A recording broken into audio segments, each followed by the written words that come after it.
where is it that we haven't learned the ability to be able to communicate what's going on for us? Because we go through so many different scenarios in our life and the experiences that we have where we're not taught how to communicate, but that also then keeps presenting itself in relationships. What are your thoughts there? I guess like communication is so key, isn't it? All relationships, whatever it might be with, a parent and child, mother and child, in terms of partners, friendships. And I don't think that's talked about enough, or it's not, I guess, thought, enough in schools, and, how important communication can be for all of us. I mean, communication doesn't need to be just verbal. It could be nonverbal too, isn't it? It's like, being able to kind of say, look, stop, this is really difficult, eye contact, kind of seeing someone moving away and shifting away from you. What does that mean? So I think it needs to be talked about a lot more, with children at a younger age, so that, they're able to communicate their emotions better. So a lot of it starts from quite a young age, isn't it? That if you see a child really struggling, a lot of times we've grown up around like, stop crying. Or if a parent sees a child crying, they kind of give them what's needed to stop that crying or distract them a lot of the time. So we pick up lots of key communication tools from there, isn't it? Like, so when things get difficult, distract yourself. When you start to cry, it's a bad thing. Stop crying. So there are lots of messages that we've learned from a very young age then that go into an adulthood, and where we struggle then to communicate with the people around us. Yeah. And, when you talk about like even childhood and the impact that childhood has on our adult relationships, we go back and we understand and make sense of it by thinking, okay, for example, if you are struggling in a relationship now and you're struggling to communicate or to express what's really important to you because you're worried about upsetting someone or you're worried about what the other person might be thinking, where do you feel like that can come from when you think of their childhood? I guess it's, in a way, if you're concerned about the other person getting upset or, like what is happening for the other person. So it's very much someone who's seeking approval or wants validation, acknowledgement, or maybe even a pleaser, isn't it?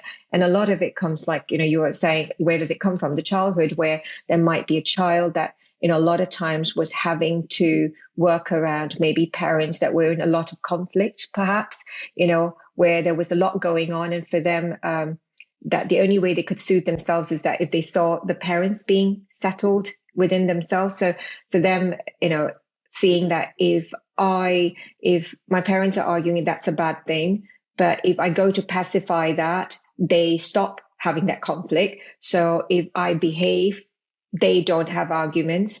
So if if they are good, I'm good, because when they don't have arguments, I'll feel better in myself. So what you quickly start learning from that is also that a lot of where I'm at or how I feel is due to the environment around me.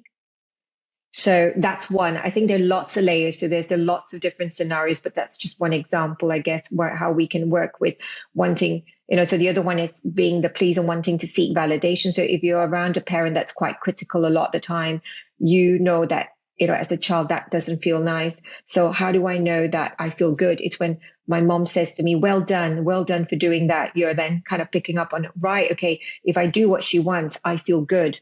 So that's the pleaser to them that, starts developing from quite an early age. And you used two powerful words there, and one was soothe and one was learn.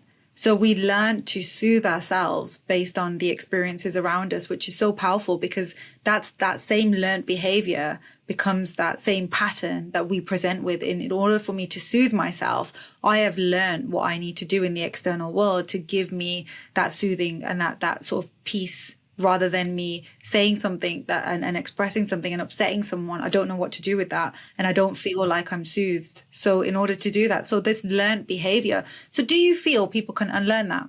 Yeah, I guess that's what the therapy world is all about, isn't it? It's about unlearning some of these, I guess, behaviors and thought processes. And I guess, even how we do relationships, isn't it?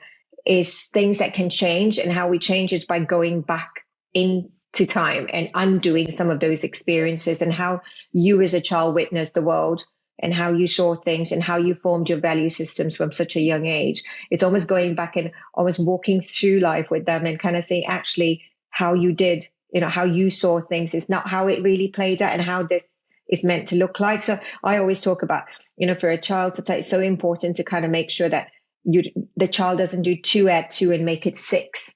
We need to make sure that the child's doing 2 add 2 is 4. So we're undoing the 6 and showing them it's actually 4.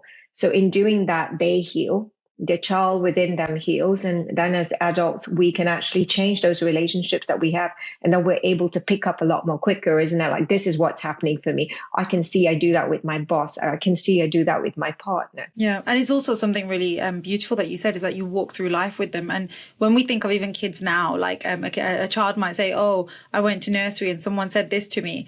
But you know that didn't happen in that way. But that's their narrative.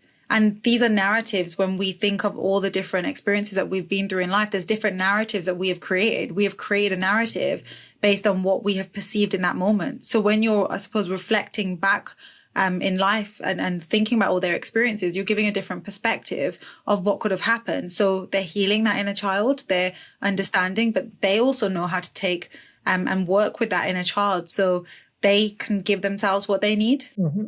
Yeah, exactly that, which is very powerful.